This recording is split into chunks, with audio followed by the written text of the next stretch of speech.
All right, welcome everyone, and a warm welcome also to you, Gay Lynn. Thank you for getting up early and dialing in from Florida, I suppose, right? Yes.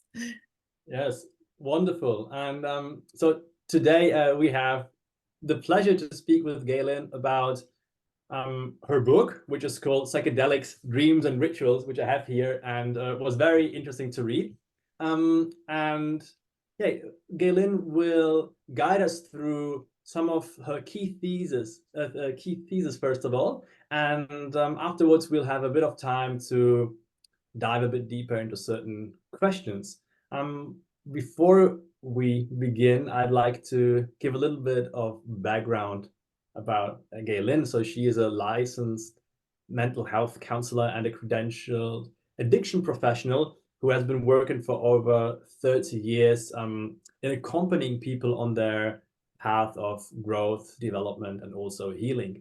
She received the MAPS MDMA psychedelic therapist training in 2021 and is also now the director of psychedelics therapy in Ocala, Florida, where she is not only guiding individuals on their psychedelic journeys, in particular with ketamine, but also groups, and also organizes training and retreats there. And of course, as I've said, she is also the author of her most recent book, Psychedelics, Dreams and Rituals. Yeah, without any further ado, I'd like to give it to you, Gay Lynn. And if I have missed some important points about your Vita, please feel free to add that. And I'm sure there's interesting stuff I haven't mentioned yet. All right. Well, thank you so much. I appreciate the invitation so much to share and to present. I think maybe one piece of the information that I would also add, because it's historical for me, is that I did work for the Institute of Government for 2 universities here in Florida, and I did corporate training for them. So I kind of bring this interesting blend of having worked in the corporate world, having had that experience through the universities to help people in their optimal functioning, both in leadership roles, those are in leadership, and those who are the frontline workers, so that everyone's, having their best experience, their most creative experience, and managing themselves from the inside. And probably if there was one thing that would be like an overarching theme is that, we're living our lives really from the inside out, not from the outside in. And for some people, that's a shift that they have lived externally to the internal and just tried to manage themselves, where I'm suggesting the possibility of being more grounded and centered within and coming from that creative matrix within, and then functioning more in peace and harmony and creativity and in cooperation with others around you in relationship. So it begins kind of with a relationship with the self and then emanates from there. So I've really taken that theme and kind of woven it through all the work that I've done in all the variety of settings that I've done that work in. Mm-hmm. Wonderful. So I just wanted to kind of touch a little bit. Today, we're going to really focus on entrepreneurs, business people, cultural creatives, if you will, and how we can optimally kind of come together as a community of entrepreneurs. And there's so much an entrepreneur has to really manage in their day-to-day life, everything from, being on timelines to market planning to, financial planning, business planning. So there's a lot on an entrepreneur's plate, on an ongoing basis. And so we want to be able to manage ourselves effectively from within. So many new insights, many peak experiences have been reported from many famous scientists from the psychedelic experience. So, we have a new tool in our toolbox now, Of course, in the Netherlands, you've had it for quite a while. We're still trying to catch up in the United States. We have ketamine-assisted psychotherapy. That's what we have available to us now. But the ketamine can be very effective in creating that non-ordinary state of consciousness. And so when we're entering into that non-ordinary state of consciousness, of course, we're allowing ourselves to open and transcend our normal everyday way of seeing ourselves, our work, and maybe, hopefully, just get that little bit of creative glimpse into some of our own inventiveness and creative intelligence. So we want to be that kind of influencer in our work, in our life. And so the influencers that are around us are those who can open themselves to see beyond the ordinary state of consciousness into an extraordinary or non-ordinary state of consciousness. And there are many of us who utilize a variety of means to get to that non-ordinary state. I'm not suggesting that psychedelics is the only way to get there. It is a way to open. In the book, I talk about and I'll just touch on that a tiny bit to just give a grounding in it. This coming together in this triune chord of psychedelics, dreams, and rituals. And so as I'm going through some of these amazing discoveries that have happened in most of our lifetimes, we will kind of see how these extraordinary, inventive, creative ideas perhaps came through an experience with either psychedelics or dreams. For example, the double helix, the molecular, that's a good one to say a few times, biologist Francis Crick had told his Cambridge friend Dick Kemp that he was surprised when he perceived the double helix shape while on LSD. The electronic brain stimulation, John C. Lilly was a neuroscientist, and he was a significant figure in the field of electronic brain stimulation. And he reported that he experimented with LSD and with ketamine. So the Nobel Prize in Chemistry went to Carrie Banks Mullis, an American biochemist who won the 1993 Nobel Prize in Chemistry for making valuable improvements to the polymer chain reaction, PCR technique. And he told California Monthly he took plenty of LSD. Steve Jobs was a pioneer, obviously, in personal computer revolution. And he reported that with LSD in the 1960s was one of the 2 or 3 most important things he had done in his life. Mathematical theorist Ralph Abraham, a prominent American mathematician, discussed how psychedelic insights had helped influence his own mathematical theories. Musicians as well, across all genres, for all of those who are music lovers, and, I'm a big music lover. We've been touched by many of these musicians who have experienced their creativity, their expansiveness into that non-ordinary state during their use of psychedelic medicines. And some of these musicians are across all genres. Of course, the Beatles, I Am a Walrus, Jefferson Airplane, White Rabbit, The Grateful Dead, Black Peter, Montreal, Lysergic Bliss, Jenny Lewis, Acid Tongue, Chance the Rapper, Acid Rain, The Flaming Lips, Yosemite Battles, and the Pink Robots. Also in soul and jazz and country, soul singer Ray Charles reported that LSD allowed him some version of sight. Of course, Ray Charles was blind, and so it influenced his song, My World. Jazz great John Coltrane was a regular LSD user who used the non-ordinary state to create music and have spiritual experiences. And this was reflected directly in his song, Om. Country singer Casey Musgraves' song, Slow Burn. She wrote the song in one sitting on her porch, which was inspired by a non-ordinary state.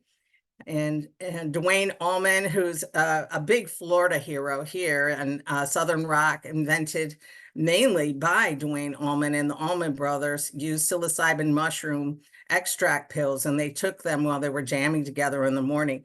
And it's really a little interesting side note. Every member of the band except Warren Hayes had a mushroom tattooed on their calf. So that was kind of their legacy.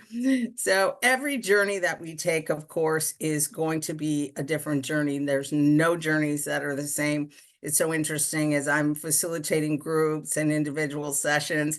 A lot of times I'll hear, that was nothing like the last experience I had, or that was completely unique. And so the book that I wrote really reflects this 30-year journey that I've had working in non-ordinary states. Now, obviously, I wasn't working with psychedelics early on because they weren't available to me, but I worked with dreams and other non-ordinary states in this triune pathway. And ritual and ceremony have always been incredibly important to me. So you'll see that as we're going through the book. Now, the first 50 pages of the book is very much geared toward this ability to take our own inner journey. So it has 50 pages of prompts and writing in different topics in different areas. Now, one of the areas that we often find can be somewhat of a block to our creativity or to our energy or to our own experience of our inner self is if we have trauma. And probably most people in their life, maybe from childhood, or it could have been generational trauma, have had some of this. And I like to kind of use the analogy of a trauma jar, that when you're in the jar of your trauma, you really can't see the outside of the jar. You can't read the label on the jar because you're in it.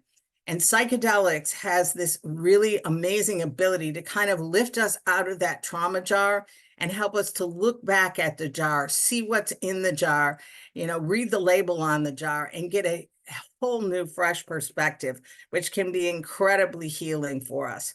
The triune pathway on the 3 chords, I find that using all 3 together are the most effective. Using psychedelics, dreams, and rituals, all the people that I'm working with one-on-one in groups and at the retreats, we're combining these for the most effective use of non-ordinary states. And we do reflect on questions. For example,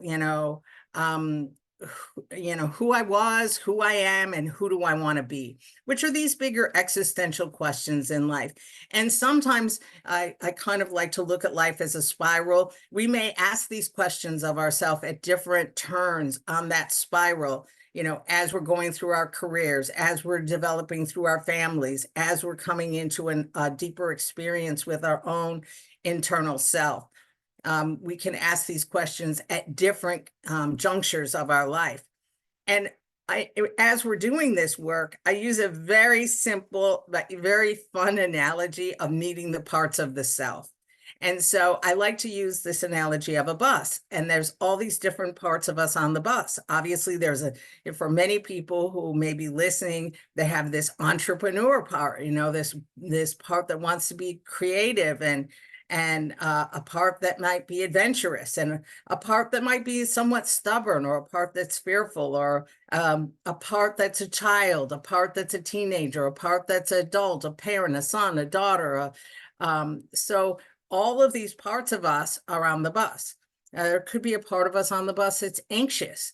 And so the most important question then is, who's driving the bus, right? So if anxiety is driving the bus, we know what kind of ride we're going to have. And it's just a simple way to kind of clarify what's going on inside of me, who's behind the wheel, and if I'm not really enjoying the ride, who else could I possibly put behind that wheel? And why does anxiety keep creeping up and taking the wheel of my life? So we look at that in kind of a humorous but yet helpful and clarifying way. Pathway 2 is really, and the triune pathway is dreams. One of the things that was invented through dreams, Einstein obviously said imagination is more important than intelligence. E=mc² kind of came out of a dream experience that Einstein had very young. He saw himself going down this long slide on a sled, and then the sled went all the way out into infinity. And so he realized that we weren't just this realm, but that we went out in a more infinite way. The sewing machine, all of our clothes that we're wearing right now were sewn, probably in an automated type of way.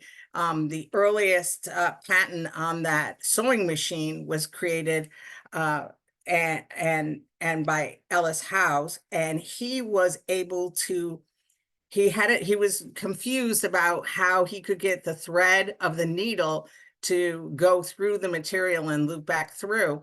And so he had this really wild dream where he was in a setting in a village, and they were all cannibals, and he was in a pot of boiling water, big pot, and they were cooking him, and they were about to eat him. And they were going around him in a circle, and they all had spears, but the spears all had this loop at the top. And when he looked at the loop in this hole that was like an eye of a needle, all of a sudden it dawned on him how he goes, oh, the loop goes at the top. And so once he got that visual from the dream, he woke up and he invented the automated sewing machine, which we're all wearing clothes because of that dream, interestingly enough. So even those wild dreams can be really helpful.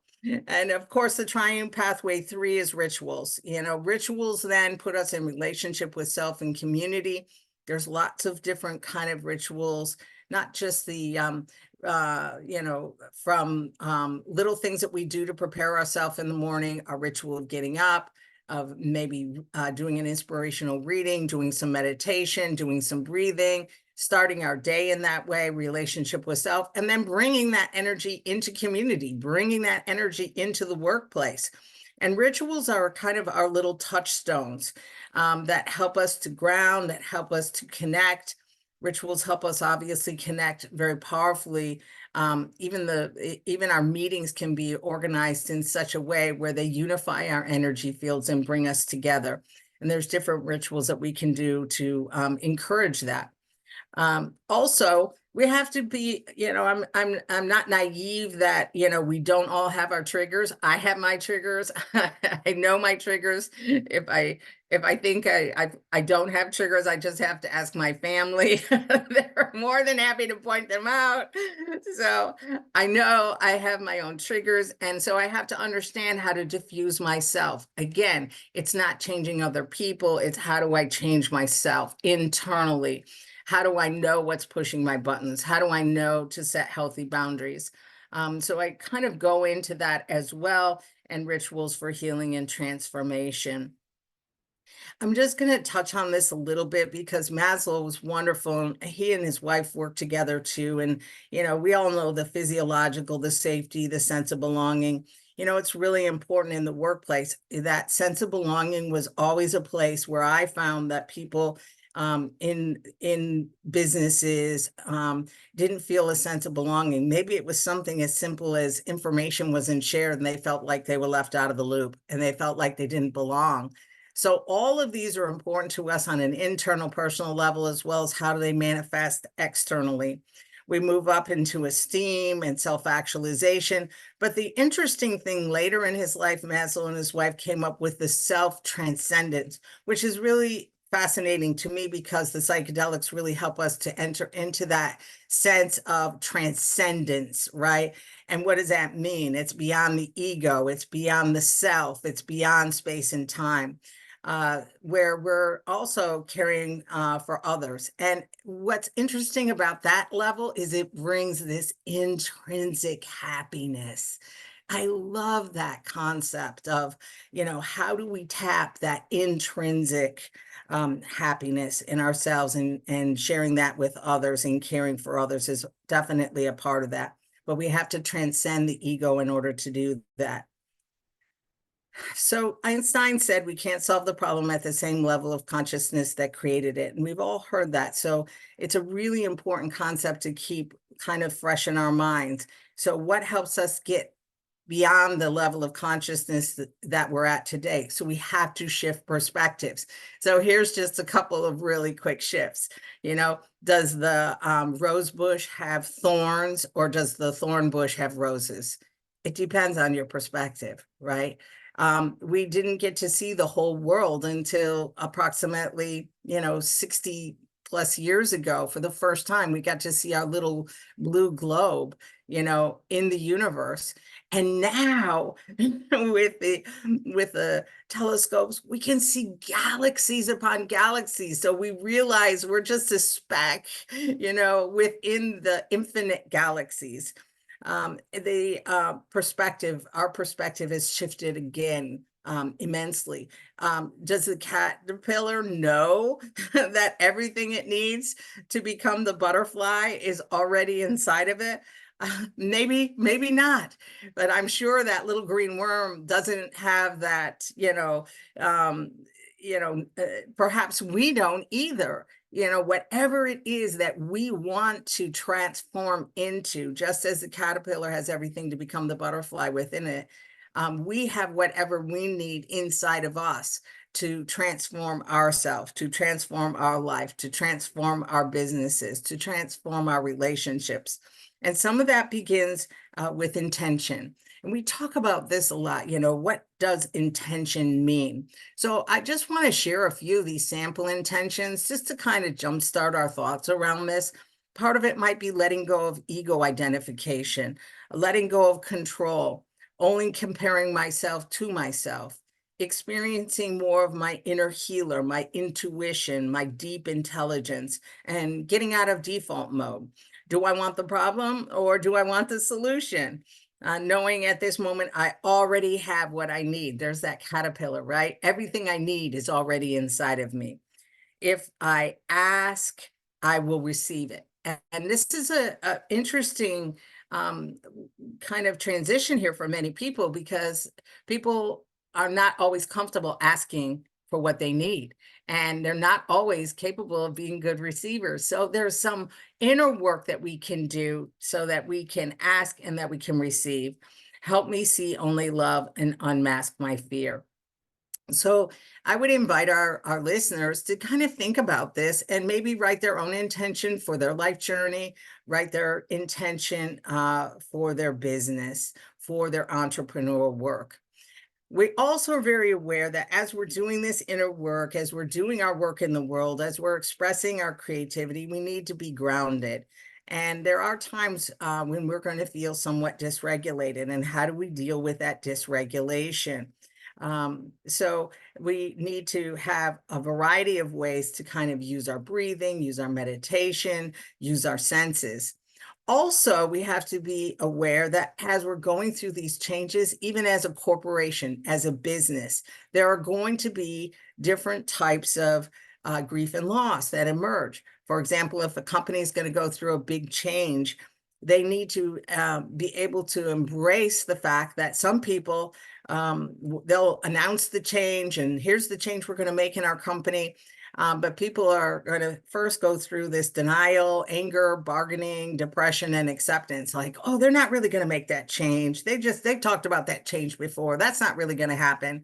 And then they find out, oh, yes, this change is really going to happen. And then they're kind of disgruntled, like, oh, I can't believe they're making this change. This is not fair. I don't like it. I wish they would just keep things the way they're going.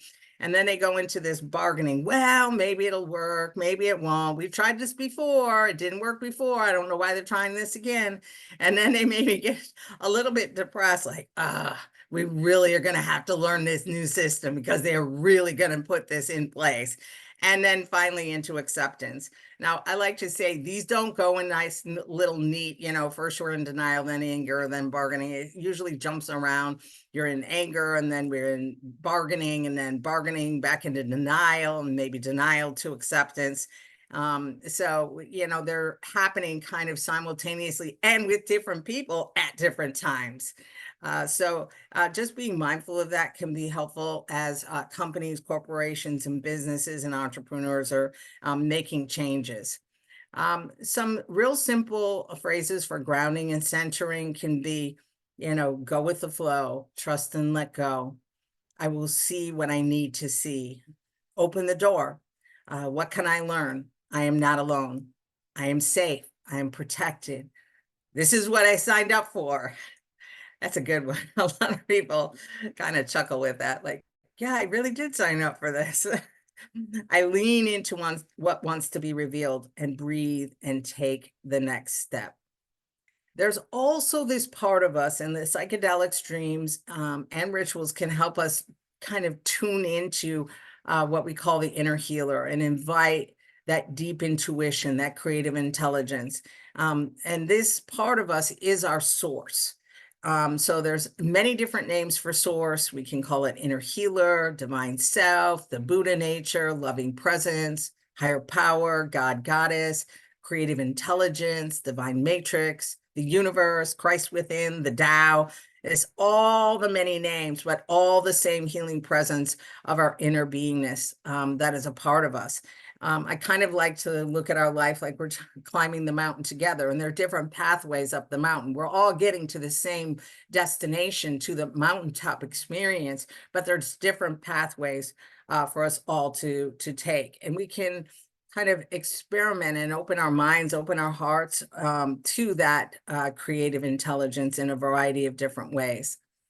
And I like to invite people to write a letter to, like an internal letter. I think letters and letter writing and journaling, and of course, these are to our deep self, so we begin that dialogue. We're having a dialogue with that creative intelligence that's inside of each and every one of us. And so I invite people to write a letter, dear inner healer, dear creative matrix, divine intelligence, deep intuition.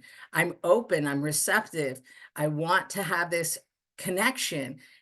Sometimes we're disconnected from ourselves, and that's the issue. And that's part of where the psychedelics play a major role, because it allows us to get out of that default mode, that tightly constrained, little avenue of which our life usually flows, and open up that, which Henri Bergson called the reducing valve, right? So the reducing valve is opened up. We get to see, like when we go to sleep at night, we dream. That's another opening up. And so as we cooperate, we invite this divine intelligence, this inner healing presence, this deep intuition to be a part of our life. It's like a friend that we haven't seen in a while. Sometimes we have to invite them over, hi, we haven't talked in a while, but I'd love to see you, let's get together, come on by. I want to hear your stories. Tell me what you have, tell me the information, share with me, and just create that invitation. So that's kind of like the big picture overview of psychedelics, dreams, and rituals, and kind of touching into how I'm using that. I hope that was helpful. Thank you very much, Gay Lynn. Yes, that was very interesting, and I guess it was a good summarization of your main points in your book. And you touch upon a lot of topics, as you did in your book, and I don't even know how to cram all of that into that session. Probably we won't, but maybe let's start anyway with the thought I had. So in recent years, there have been a lot of books published about psychedelics and psychedelic assisted psychotherapy and healing, and both, I would say, more clinical applications, but also I would say some more traditional views on psychedelics and how they connect us to deeper realms of reality or consciousness.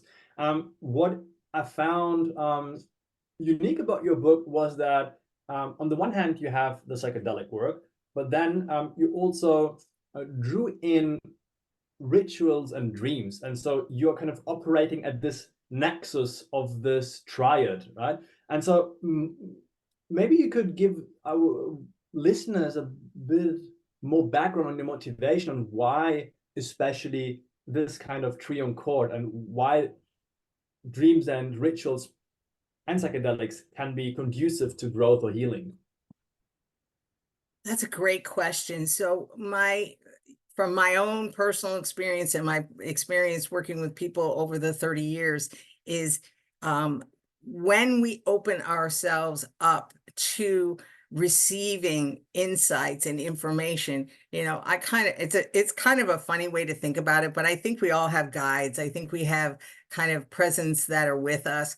But we're really just trying to do so much of our work on our own, like, oh, I gotta just do this, I gotta make it work, I gotta make it happen, and we're kind of trudging through life without really tapping into more of the resources that are readily available to us on a day-to-day basis.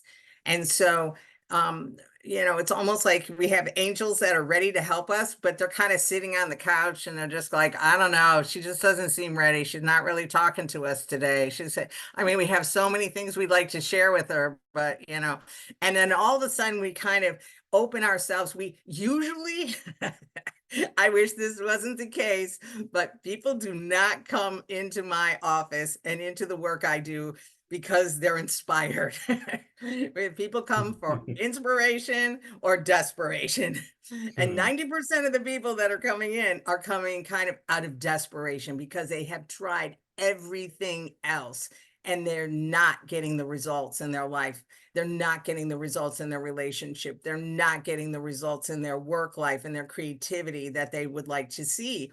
And so they're like, okay, I'm willing. What do I need to do? How do I need to shift my perception? Right. And so I'm starting with the dreams. That's such an easy way to access that. Starting with keeping a dream journal, and every single dream, just like the creation of the sewing machine, every single dream can be some inspiration to us and some insight that creates like a broader lens of perception, right? And just like my glasses I'm wearing, everybody has their own lenses of perception, right? And sometimes I need to be able to kind of shift and see my life, see my journey through a broader lens of perception. And that's what the dreams can do. And that's what the psychedelics can do. And the psychedelic medicine actually, because of the nature of the psychedelic medicine, it has that capacity to open up the neural pathways and to regenerate and reconnect neural pathways in such a way that it also enhances the dream life. So many times people don't realize how disconnected they are from their dream life until they have a psychedelic experience, which can kind of reboot, if you will, the whole brain and then bring that dream life more vividly online as well. So I always saw that correlation between the dreams and the potential with the psychedelics, and to enhance that then using ritual to commemorate, to honor, to mark a point in time with your dream work and your psychedelic work helps at that deepest level of integration. If we're not doing our integration work with this, we're not really doing the work. It's just an experience, and it can be like, oh, wow, that was amazing. However, you have to now integrate that experience into your inner world, into your mind, into your body, into your spirit. And ritual's such a delightful, joyful, and meaningful way to do that.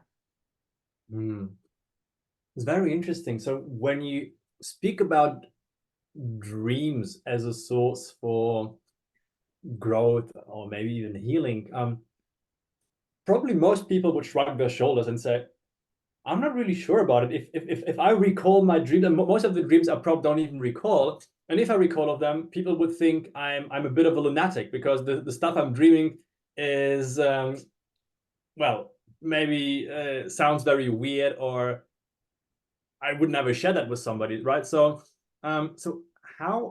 what do dreams tell us, or how do they inform our lives, and how can we get actually the gist of dreams so that we can use them for our well-being? Great question. The dreams can, just like the psychedelic medicine, It can open us to see see wisdom figures that might come to us. It can help us to see or understand messages that are coming from our deep self. They can help us to resolve inner conflicts or see the blocks, right? That might be right there in front of us, but sometimes with the blocks, they're so close to us, you can't see the forest for the trees, right? You're in it, and so you can't see it. And so the dreams, it's just like getting out of the trauma jar, right? It takes you out of the jar of your life, and it helps you to see from a different perspective. Just, you know, one of the things that I found to be incredibly helpful all along the writing of Psychedelics, Dreams, and Rituals is that my guides and teachers were helping me to write the book. Internally, they were giving me, you know, like, oh, make sure to put this in and don't forget that. And I sometimes literally would be getting up at 2 or 3 o'clock in the morning because they were like, it's time to write. And I would be like, oh my gosh. And I would just surrender to it. It was like, okay, it's fine. We're going to write now. And I would get up and I would write for an hour or so. I'd capture all the material and then I'd go back to sleep. And it was just amazing because they, you know, our deep self is connected to the great self, right? And it's almost like connected to a power greater than ourselves. You know, and I work in recovery and in addiction recovery and drug and alcohol. And so there, you know, part of this source, you know, of our being wants us all to thrive and survive.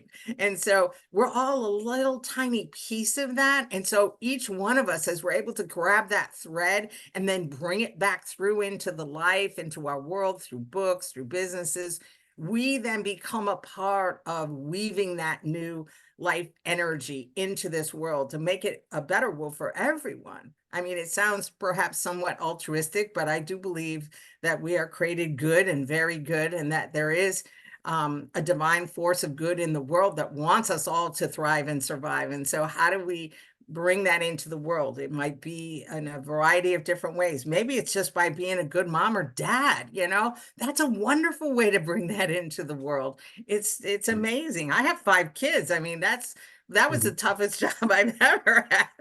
It made all the other jobs look easy, you know, and how do I bring my best self, you know, and bring that, you know, creative matrix into the mix and create myself as the best parent I can possibly be. Mm. And so practically speaking, what would you recommend people to do if they want to start working with their dreams? Because oftentimes dreams, they are, we can't take them literally, right? There is some hidden just behind them, or it's metaphorical. So what are your 2 or 3 maybe favorite ways of working with that dream material and in this kind of Jungian way of approaching this dream work? I'm so glad you said that Jungian approach, because that has been my background in my teaching. Robert Johnson, he wrote he, she, we. I mean, I had the rare opportunity to actually study with him just briefly, but just being in the presence of the man was amazing. And so it is a metaphoric language. It's a symbolic language, and it's our language. And it's like being able to speak another language.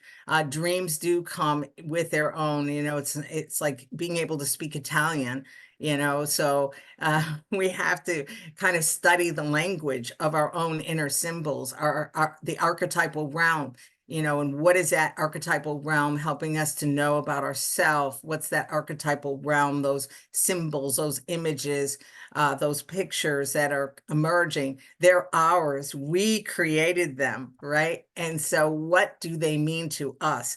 It's not so much looking them up in a dream dictionary. It's what does this symbol actually mean to me? And one of the simplest, easiest ways, of course, we have to capture our dreams. You write them down. I've kept a dream journal for over 30 years now, every day, every morning. It's just a wonderful resource for my energy, for my insights, for my work, for my health and my well-being, my own stability. And so you can give your dream a title, right? It's a real simple yet effective way to say, okay, if this was a movie or if this was a book, what would it be called? You know? And just by doing that one simple exercise, it really can give you a little bit of a touch in, like, ah, I see what this is about. You know, and so we don't have to sit down and do deep analysis all the time. We can on occasion just kind of, if you title them and then go back, you can look at the titles over a period of time, and then you begin to see the patterns emerge.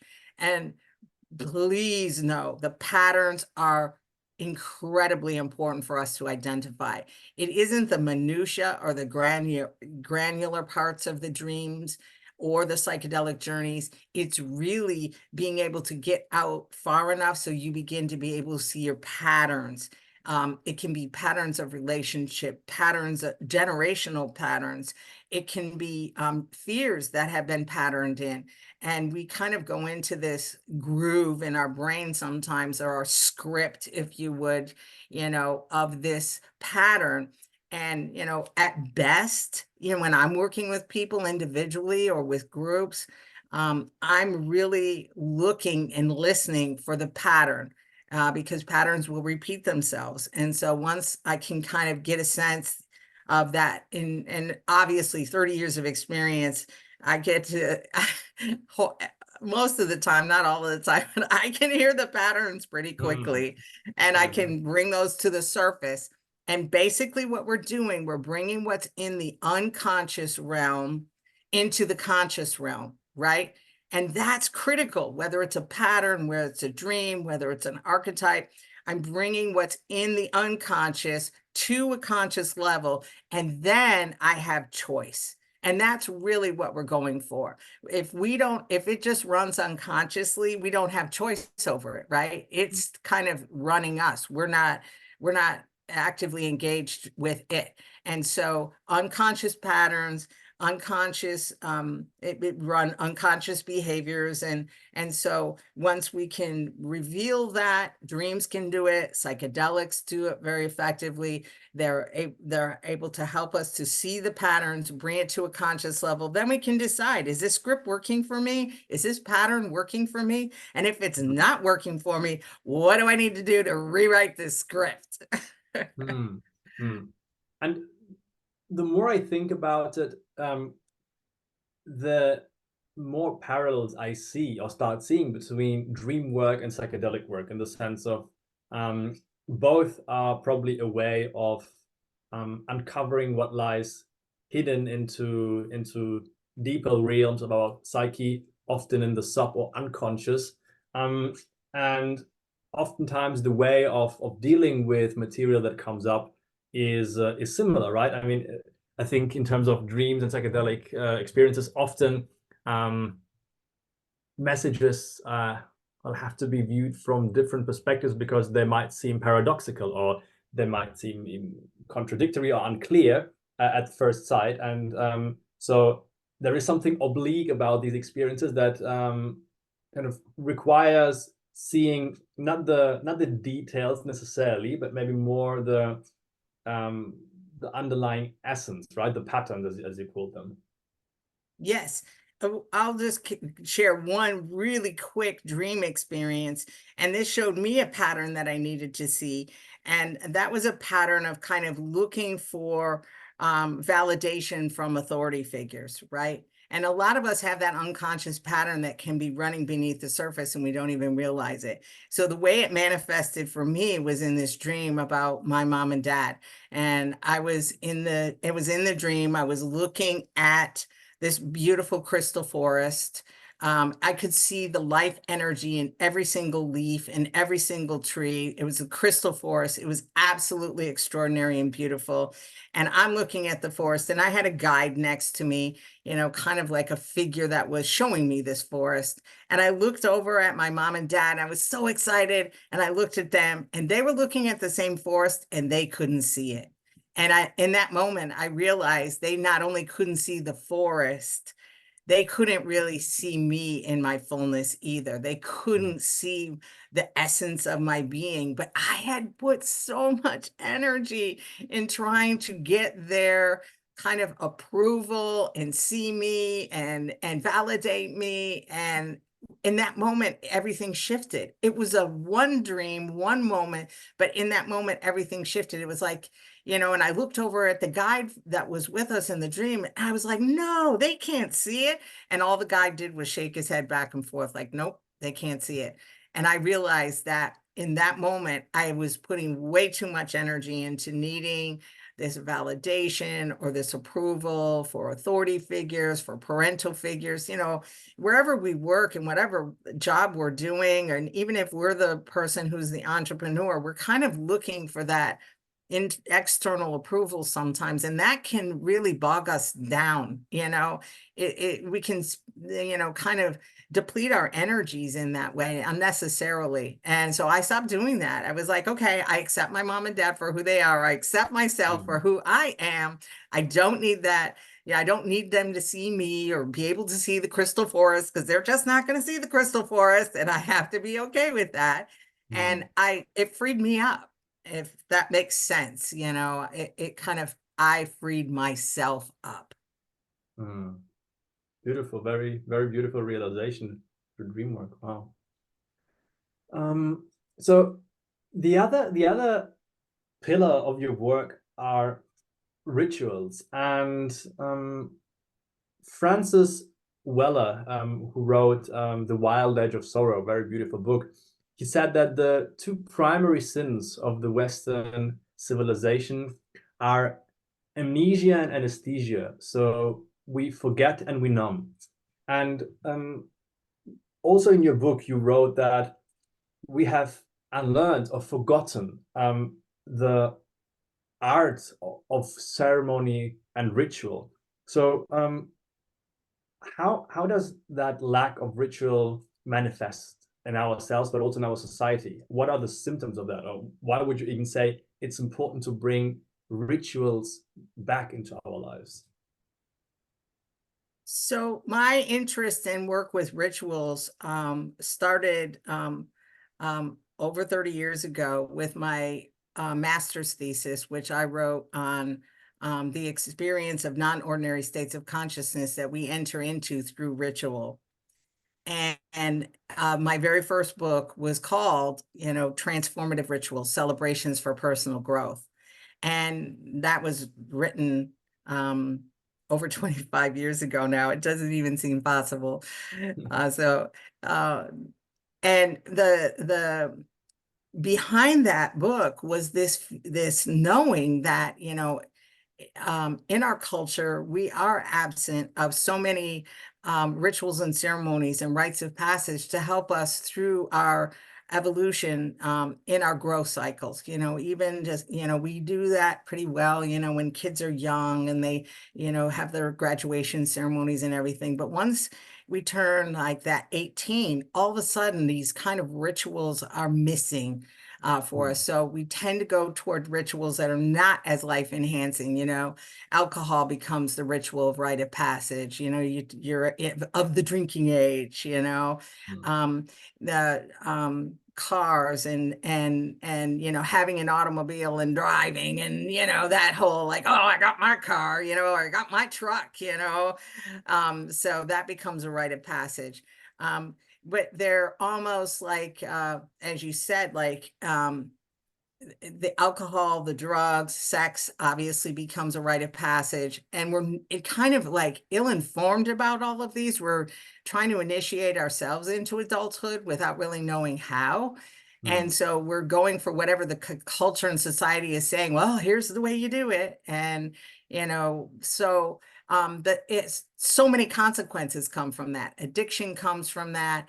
Numbing, the anesthesia, not really knowing the deep self, losing your sense of self, that's the kind of floundering that happens during that I work with a lot of, 19, 20, 21 years, all the way up to, that 29, where they're like, is this it? Is this all there is? There's got to be more to it than this. So there's that existential angst and emptiness, right? So that's that, we forget, we forget. So interestingly enough, and I've just completed a podcast on this. I had a 19-year-old whose family came to me, and I worked with his father. I did a psychedelic experience, a ketamine-assisted psychotherapy with his father. His father had such a deep experience. He said, my son needs this. And so he invited his son, he gave his son that experience of working with me at 19 and create a rite of passage for him consciously, utilizing psychedelics, dreams, and rituals, taking the journey through the guidebook, answering all the questions, preparing himself. And we did the ketamine-assisted psychotherapy as a rite of passage, so to speak, into his adulthood. It was amazing. And this was such an inner experience. He touched into the deep inner resources of himself. He understood himself at different levels. At one point in the ketamine-assisted psychotherapy, his younger version of himself came to him, and he looked that little boy of who he was in the eye, and he said to him, we're going to be okay. This is all right. And there was just tears flowing. And even said, my tears feel like a hug on my face right now. It was so precious. And so and then the little boy part of him kind of merged into his thigh. He was standing next to him, but he became a part of him. So this is where we keep all the parts of the self. Remember, I'm the boss, all the parts of ourself. There's no bad parts. No part gets kicked off like, you're out of here, And the kid part of us, the child part of us, that awe and wonder and imagination is such a vital part. And how do we incorporate that, keep that part of us in this journey? What happened is that part of him merged into his thigh and became part of his strength, right? It became part of his creativity. So I think we're moving more in the direction of being able to find ways to adult, to initiate ourselves into adulthood, and then to reinitiate ourselves as we're going through different changes, to awaken, not numb. And that's absolutely correct.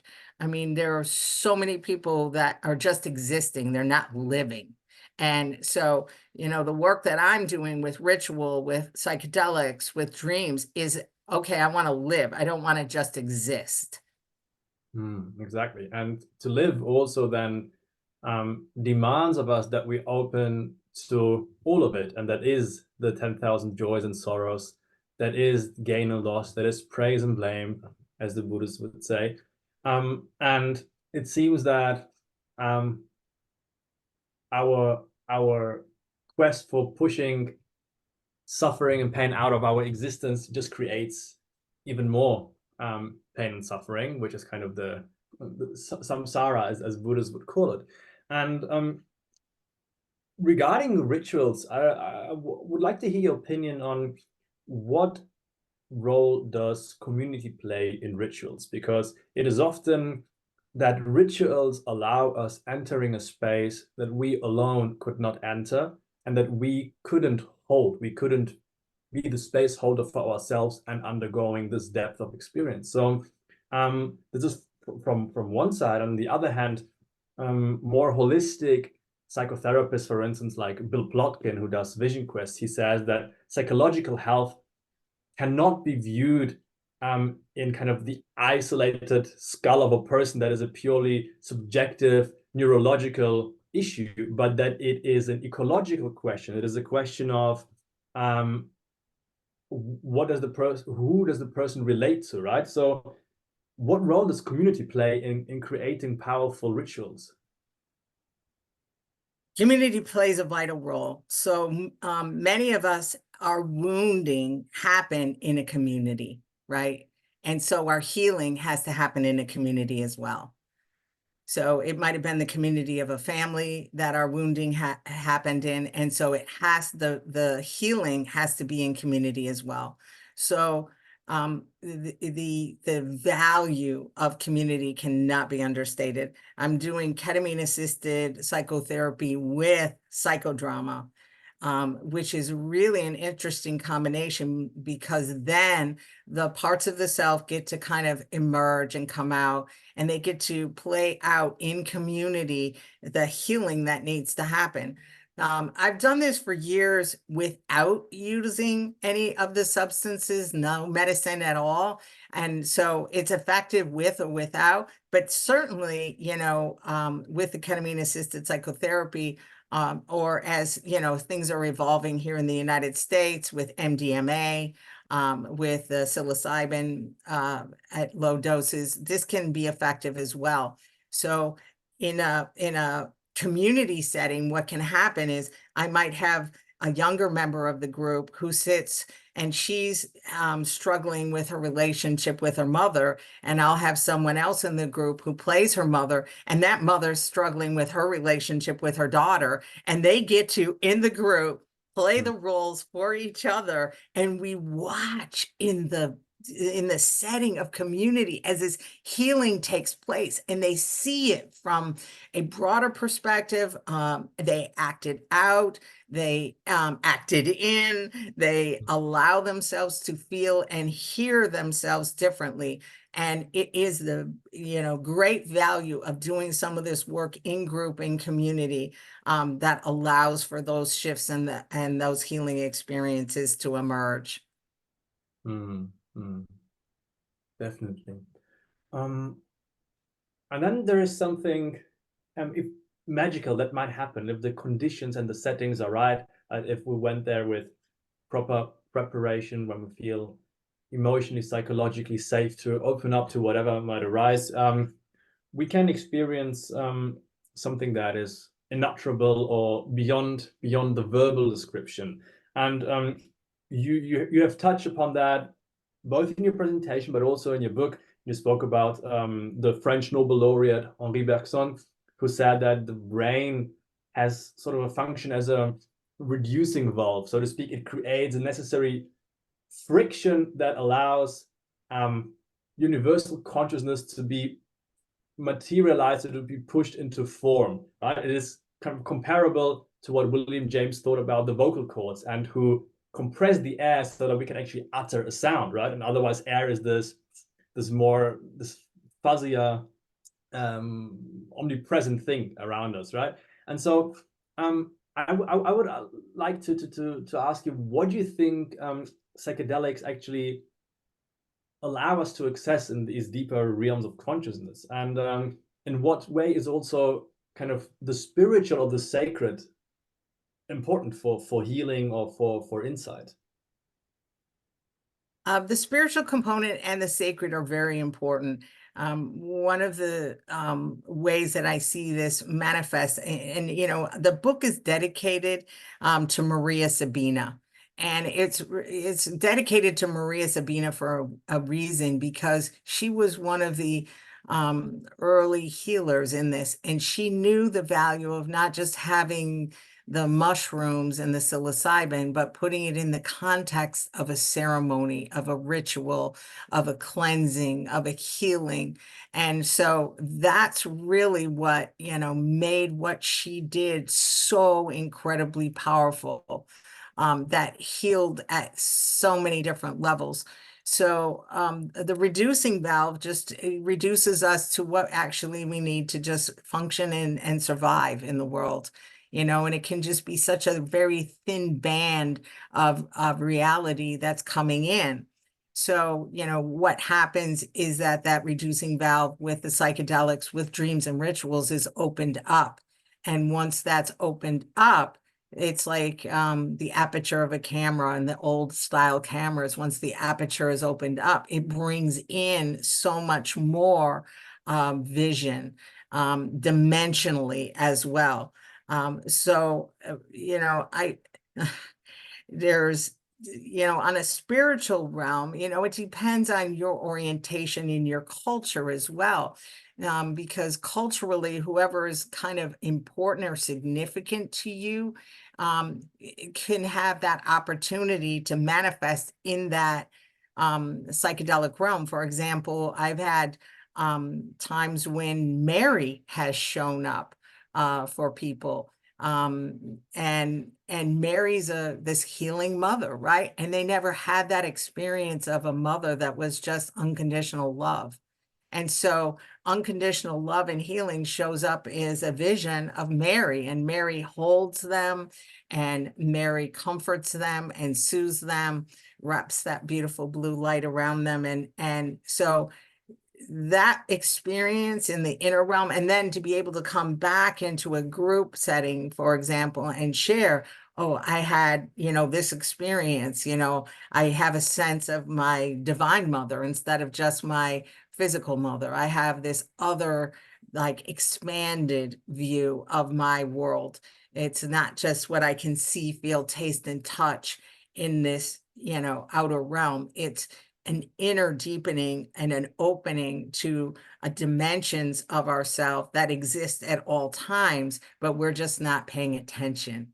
And when we turn within and we do the work and we use psychedelic streams and rituals, they help us to open our inner eyes, which is fascinating because almost all the work that I do with people initially with the medicine, they're all in eye shades. It's not what we're seeing externally. It's this rich, deep wealth of the inner world, and all the resources that we need to touch into those dimensions already exist inside of us if we're willing to kind of take ourselves deeper within and open ourselves to other dimensions and other realities. And that's the metaphysical, right? And there's a whole chapter in the book, and we can do a whole podcast just on that piece of, the metaphysical and mystical experiences that people have. That would be a great show. Maybe we'll do that one time.